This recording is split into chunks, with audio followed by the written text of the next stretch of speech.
হাদিস শরীফে হযরতে আমর ইবনে শুআইব রাদিয়াল্লাহু তাআলা আনহু তার পিতা শুআইব হতে এবং তার পিতার দাদা হতে বর্ণনা করেন।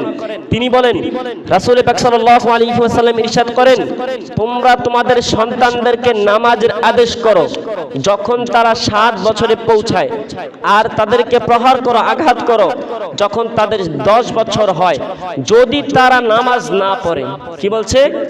তাদেরকে প্রহার করো, তাদেরকে আঘাত করো যদি তারা নামাজ না পড়ে। কখন? এই হাদিস শরীফ দিয়ে বুঝিয়েছে যখন আপনার সন্তানরা 7 বছর হবে।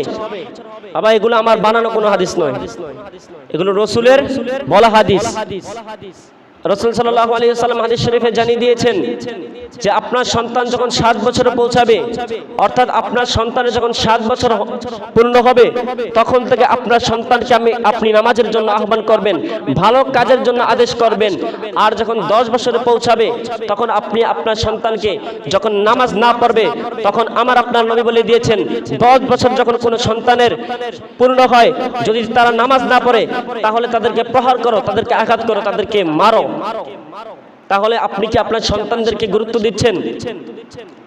গুরুত্ব দিবেনই কেমনি? যদি নিজে কাজটা করতাম, অবশ্যই সন্তানকে গুরুত্ব দিয়ে করাইতাম। নিজেই নামাজ পড়ি না, সন্তানকে কিভাবে বলি নামাজ পড়ার জন্য?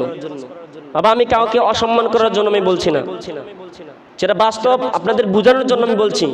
যদি আপনারা ঠিক থাকেন, সন্তান এভাবে ঠিক হয়ে যাবে।